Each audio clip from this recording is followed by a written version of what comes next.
Good morning. As we go to the Chumash of today, we're holding the portion of Azinu.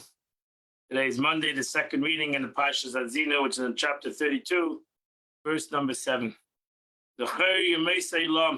Remember the days of old. Reflect upon the years of other generations. Shalavicha, ask your father, and he will tell you. Zekeinecha, your elders, v'yemru lach, and they will inform you. Rashi says, what we remember the days of old, what God did to the past generations who provoked his anger. Reflect on the years of other generations, the generations of Enosh, whom God inundated with the waters of the ocean, and the generations of the flood, when God washed away. The other nations, if you have not yet set attention to the past, then reflect upon the years of the generations, meaning to recognize the future, that he has the power to bestow good upon you and to give you an inheritance of days, the days of the Messiah and the world to come. Sha'alavicha, ask your father. Rashi says, explains, this is your prophets who are called fathers. As it's brought down in the book of in the Malachim, Avi. Elisha called Elijah, my father, chariot of Israel. Zekeinecha, your elders. Who are your elders? These are the sages. They will tell you the events that form the former times. When the Most High gave nations their lot. When he separated the Son of Man, Yativ Givul Samim, he set the boundaries of people, the Mispah B'nai Yisrael, according to the number of Israel. Rashi says, when he gave high nations to either lap, when the Holy One, blessed be, gave those who provoked him to anger their portion, he flooded them and drowned them. That's their lot. B'afida B'nai Adam, when God scattered the generations of the Aspra, which built the Tower of Babel, he had the power to remove them from the world altogether. But he did not do so. Rather, he set boundaries of people. He let them remain in existence and not destroy them. The Mispah B'nai Yisrael, Rashi says, God let man remain in existence for the sake of a small number of the children of Israel, who were destined to descendants from the children of Shem. And the sake of the number of 70 souls of the children of Israel who went down to Egypt, he set up boundaries of people. He separated man into 70 nations and 70 languages. Verse number 90, because the Lord is a portion, is his people. Yaakov Cheva Nachlasei, Jacob is the lot or the rope of his inheritance. Ash says, and why did God go to all this effort in saving mankind? Because the Lord's portion was hidden with them in mankind and was destined to come forth. And who is God's portion? His people. And who is his people? Jacob, the lot of his inheritance. And he is the third amongst the patriarch. He's endowed with a threefold parcel of merit. The merit of his grandfather, the merit of his father, and his own merit. Thus totaling three. Like a chevel, composed of three stands, twined together to add strength. Thus, it's only Jacob and his sons who became God's inheritance, not Ishmael, the son of Abraham, not Esav, the son of Isaac. Yimtzo'eyu be'eretz midbar. He was found them in a desert land. B'sayel yaleil shuman, in a howling wasteland. He said, he encompassed them and he bestowed understanding upon them. Yitzrena, he protected them like the pupil of his eye. Rashi says he found them in a desert land. God found Jacob's son faithful to him in a desert land. But they accepted the Torah in a desert. His sovereignty and his yoke upon themselves, something that Ishmael and Asa did not do. As Torah says, the Lord shone forth from Seir to them and appeared on Mount Paran. Gemara explains, first God went to the children of Esav, Seir, and offered them the Torah, but they refused to accept it. Then he offered the children of Ishmael, which is in Paran, and they also refused to accept it. And an arid, desolate land, a place of howling jackals and ostriches. And even there, Israel followed their fate. Did not say to Moses, how can you go out in the desert, a place of drought and desolation? As this verse says, Lechtach achava midbar, and you went after me in the desert. You say, Vivenu, he encompasses them. There in the desert, God encompasses Israel, surrounding them with the protective clouds. He surrounded them with a division of 4 directions. He surrounded them with the underside of the mountain of Sinai, which overturned, was suspended over them like a tube. Yeveinu, he gave them great knowledge and understanding when he gave them the Torah. Yitzrenu, he protected them from snakes and serpents and scorpions and from hostile nations. This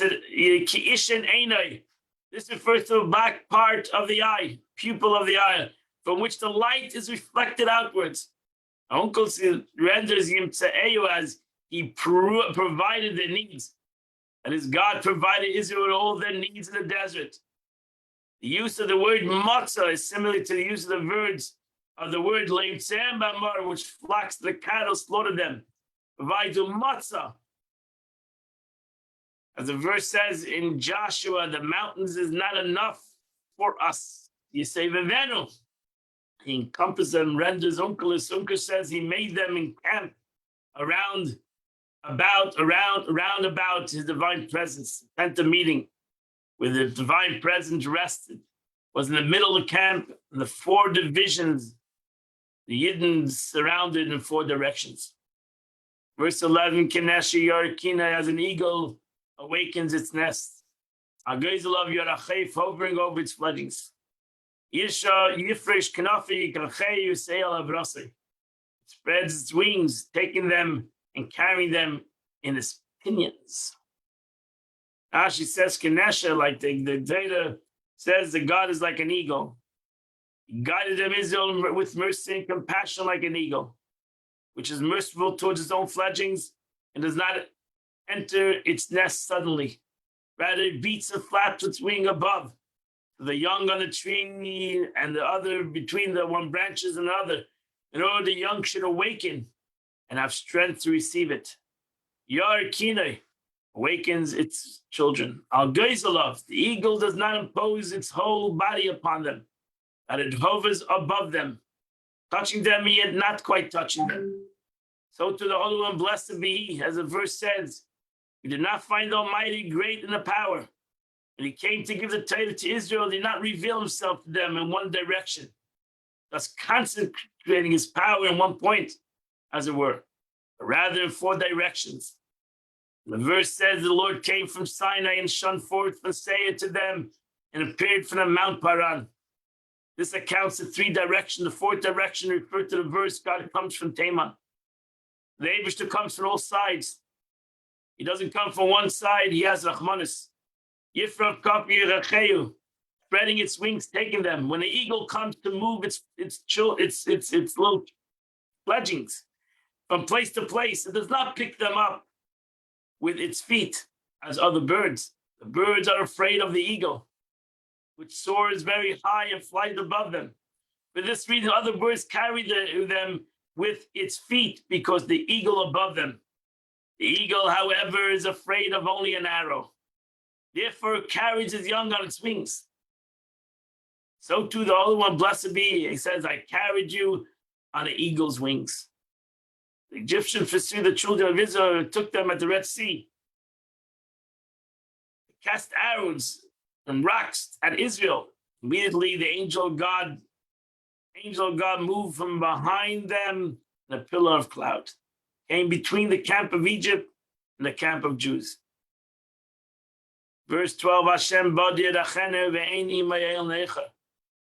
God has guided them alone, and there's no alien deity with Him. Ash says He guided them safely and alone in the desert. No other deities of the other nations had the power to display its might and wage war against them. Our rabbis have explained this explains this whole verse as referring to the future. So God will guide them. And Onkelos renders the verse likewise, but I say that these are the words of reproof. Moshe called upon the heavens and the earth as witnesses in this song, Parashat Haazinu, who also will be witness that eventually Israel would betray God, and they would neither remember that what God did for them in the past generations, nor would they bear in mind what He's destined to do with them. Hence, this verse should be understood to refer as both past and the future. Therefore, his whole passage is a reproof of the phrase, remember the days of old. Reflect on the years of other generations. As God did for them, thus will He do for them in the future. Ashes is demolishing Israel, that they should remember all this. Beautiful reading of the parasha. That completes the Chumash. We continue the 20th letter of the Alter Rebbe. The Alter Rebbe goes on to say that when the radiance descends in the third manner, and it manifests only in the creatures of the lower water, those deriving from the element of earth, this element being the lowest than the four other elements of fire, air, and water, and it's mainly within the physical earth that the divine power creating Yesh Nayin is revealed. The power derives from the essence and safe light. Its primary found the compass light that is revealed through Kav, the inner light. This becomes apparent in the ability to earth to make things grow. Since in Kabbalah explains, Siddur explains, that in the four levels of Eish, Ruach, Mayim, and Afar, air, fire, water, and earth is the lowest level. But ultimately, where do we see life and growth is in the earth? Where do we see infinity is in earth? Earth continues to grow from the beginning of creation. From when God said, let the earth give forth vegetation, earth has given forth vegetation continuously, without a stop, without an end. And it gives life to everything in the world. It consumes everything. Ultimately, everything returns to earth, and everything comes from earth. So where do we see Yesh Me'ayin? Something from nothing is from earth. Where do we see Koyach Ein Sof? Where do we see the infinite power of God is in the earth? Thus, the radiance within the earth is merely a radiance of a radiance of a radiance. So you might say the earth, which is the lowest, it's inanimate object. It's the most inanimate object, the earth. It's the lowest of the lowest, but ultimately within the lowest of the lowest, you see the greatness of God. It is nevertheless demonstrated God's creative power because it comprises both of the encompassing light and the light of God. It has within it Oir HaMala, the inner light, and it has within it the Soviv light, which activates the power of the encompassing light to create and animate created, because ultimately everything is created by God. And since everything is ultimately created by the Eibishter, Koyach Ein Sof, only God can create something from nothing. Thus, the Alter Rebbe also explains that the distinctive power described above was revealed specifically within the earth, because the earth is the lowest element of them all. As we explained with above, not Tchilas B'Sefer, the beginning is wedged in the end.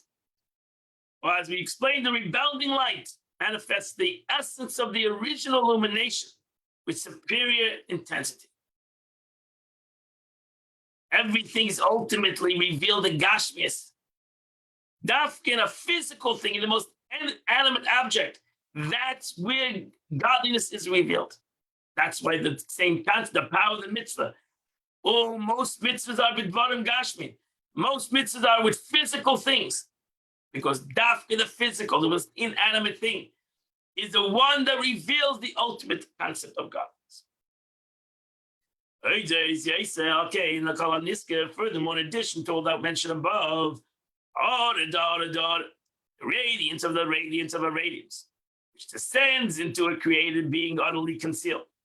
Being then the nether of Mahut, the nether, neither the Mahut nor the Metzias of divinity. Physicality is neither the Mahus, neither the Metzias, the concept of divinity. You don't even see it's a physical, animate thing. And nevertheless, it contains both the inner illumination of the Kav, which gives it its physical life, and the encompassed life, Seibel Kalam, the light that's above transcends the world. All above, meaning the manner in which both of these levels of illumination ultimately radiate with the created beings. Demonstrates its power and ability. In so much as God radiation descends from Malchut of Atzilus in the elements of the physical earth. Beli Atzum in an immense manifestation. But yes, surpasses that elements of fire, air, and water. And it even transcends the earth. The power of the earth transcends even the heavenly hosts. Because nothing in the upper worlds has the capability to reveal Yesh Ma'ayin Tamid. No worlds, even the spiritual worlds above, Atzilus itself, doesn't have the power to create something, nothing. Doesn't have the power to create a Yesh. He is said to offer like the element of earth, Hamatzmiach Tamid Yesh Ma'ayin, which constantly makes something sprout from nothing. You know that even a tree needs to come from a seed that needs to become an iron, that needs to rot, and then come forth a tree. Namely, the herbs, the trees that constantly grow from the earth's vegetation power. So it doesn't really come from the seed. The seed awakens up the power of the earth because the seed needs to rot. So even those plants that result from sowing and planting are produced in a manner that resemble Yesh Ma'ayin. For the seed and the seedling disintegrates and serves merely as a rouse the vegetation power. The seed arouses the power in the earth. The seed has to nullify itself. The seed awakens up the earth to give forth something. The earth, Yesh Ma'ayin, the earth gives off a tree. The earth by the Priyadama. The earth gives off the power of Ein Sof. A mazel, a makav, which all comes from the mazel, from the angel that says to each herb, grow, grow, as the Gemara says. I say, teacher, there's a blade there's no blade of grass that doesn't have a mazel. Mazel means an angel above that strikes it and says, grow. We're not seeing that in addition to the earth's vegetative power, there is another factor in growth. That is Eve that takes place only after the plant has been sprouted. Once the plant exists as a created entity, it merely has to grow taller, and the tree has to produce fruit with a certain taste, and so on. And these stages relate to the mazel. So the mazel, the angel above, the power keeps on telling it to grow, continue to grow, create a certain taste. But the mazel doesn't have the power to create something for nothing. The mazel does not tell it to sprout exonilla into some substantially, but only to grow from being small into being large, or from bearing, or to bear fruit in its own particular species. In Oira Torah and Tzemach Tzedek, the third Lubavitcher Rebbe explains, the mazel sends forth an arousal to the power of the growth that is found within the grass of the tree, causing it to grow. The basic cause of growth, however, lies in the above-mentioned vegetative power that the Eibishter gave within the earth, an unlimited power of vegetation.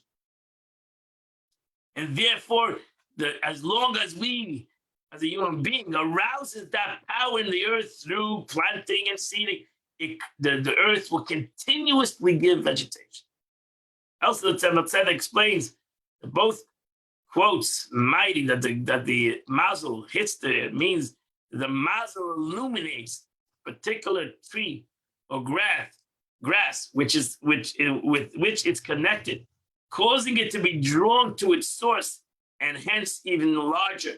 So that's what the Gemara means when it says that every blade of glass has a mazel, meaning that every blade of glass has a spiritual energy which continues to make it grow. But before it sprouts, to whom would the individual mazel of each particular herb ordinate its details? Where does it? But before the mazel comes, it tells it to grow. Where is the power of growth? Where's the power of beginning? That there comes sprouts from the earth. That's the power that the Eibishter gave to the earth itself. The vegetative property within it.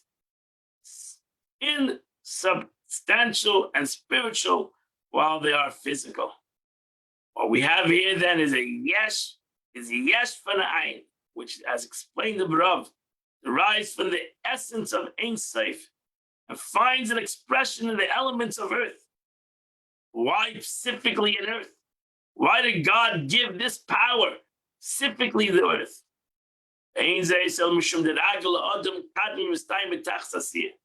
It's because the feet of Adam Kadmon, pre-mortal man, Adam Shalakisi, this is a Kabbalistic concept, the Ezekiel's chariot, which he saw the faces of animals, and he saw the Kisi HaKavod, the chair of God, so to say, and upon it stood upon it man. Pre-mortal man, immortal thought that encompasses all levels of creation, includes the lowest degree of the animal's world, the world of Asiya, specifically the lowest element of the earth within it. So you have, it says, the Dagli Adam Kadmon says that his body, his head was on top of the chair, and his feet wasn't on the earth. So the pre-mortal man, his feet is ultimately the beginning, the Eibishter, pre-mortal man, so to say, godliness. Ein Sof starts off in Shamayim with the head, but ultimately his feet. It ends off in Ma'asiyah. It's revealed in the world of action.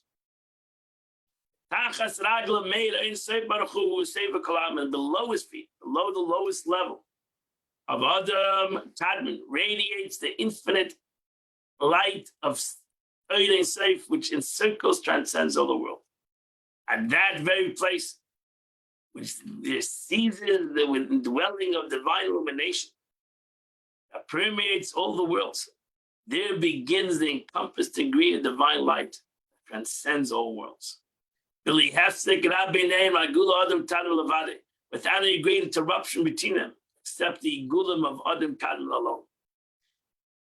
The pre-mortal thought of Adam Kadmon consists of two levels of illumination: Yosher, literally straightness, meaning a priming mode, or Igulim, circles, a transcending mode. Where the former mode ceases and there remains only the latter, which is about absolute light and safe light that transcends all worlds. There is found the absolute infinite illumination of Ein Sof that transcends all worlds, equally comes into Ragle, comes into the feet, stand on the ground. The Gamma Kav, and even the Kav, this ray of light, which is called in Kabbalah Kav, culminate to the end of the feet of Adam Kadmon. The immortal man, radiates from the ways below upwards in a mode of returning light, a reflective light. As mentioned above, this is a light that bounds upwards and with increasing intensity, and the surface which blocks it further downward progress. Hence, for example, the atmosphere is closest to the Earth's surface is warmer than the atmosphere and the altitudes which are near the sun. That we see in a plane. You go on a plane. It says that outside is 60 minus or 60 below 60 minus. You're 32,000 feet in the air. you should be closer to the sun. It should be hotter. That's not the way it goes. The way it goes, the earth is the hottest because that's where the light reflects. It reaches the furthest stage of divine thought that encompasses all the world and created beings. It bounces back with sharp impetus, and that's called an Ur Chayza. So this world, which is symbolic to the concept of the what Ezekiel saw, man, primordial man, which stood on the kiss, sat on the Kisa HaKavod, his head above the thought, and his feet touching the ground, because ultimately this is like a reflection. This world is what the world that reflects, Ein Sof, reflects that level of divine energy, an energy that has the capability of coming in the world, and an energy that is infinite at the same time. And the Eibush just showed that in the earth itself, in even the four elements of the world: Eish, Ruach, Mayim, Vafen, fire, air, and water, and earth. Earth is the lowest. God showed that the earth has that capacity, has that capability. Commercial Lord Arachampim, like to invest in the of Kav in Arachampim, in Keser, Abihima, and in the Father, and Chachma, and Ima, and Bina, and Zah, Nukva, Vatzilos, which radiates in the Ur Chayzer from Malchus Atzilus. So too Malchus Atzilus is also like Malchus. That's a Malchus of Atzilus, also called Earth, because it's an Ur Chayzer. It reflects backwards. Malchus is the Sphira, the Malchus, the kingship, the will of Atzilus. The Sphiras are considered from below upwards, and thus a category of Keser. So every world Malchus is Keser, as we learned many times. But Malchus, the world of Malchus, like this earth, which is also Malchus, is Malchus Dasia, is ultimately the world that reflects the beginning is wedged in the end. It's like the Keser of the world of Atzilus reflects in Malchus of the world of Atzilus. But the world of Atzilus is like the action. Malchus of the world of Atzilus is like the action, is like the physical world of the world of Asiyah. The Nutz Chalasim is safe, and the beginning is wedged in the culmination. So regard to Malchus, that means the beginning of Keser, which is loftier than Chachma, is to be found within Malchus. In regard to Kav, it means the beginning of Kad is wedged in the culmination of feet of Adam Kadin, which ends in the nethermost level of the world of Asiyah, the elements of earth. So since the person of the Kad is to reveal divinity, the elements of earth best reveals the aspects of God's infinity. It's expressed itself in Yesh Me'ayin. It creates something for nothing, the earth, and creates in a continuous way. Likewise, the culmination of Kav, of infinite light, Kav is where the God shines down his light in this world.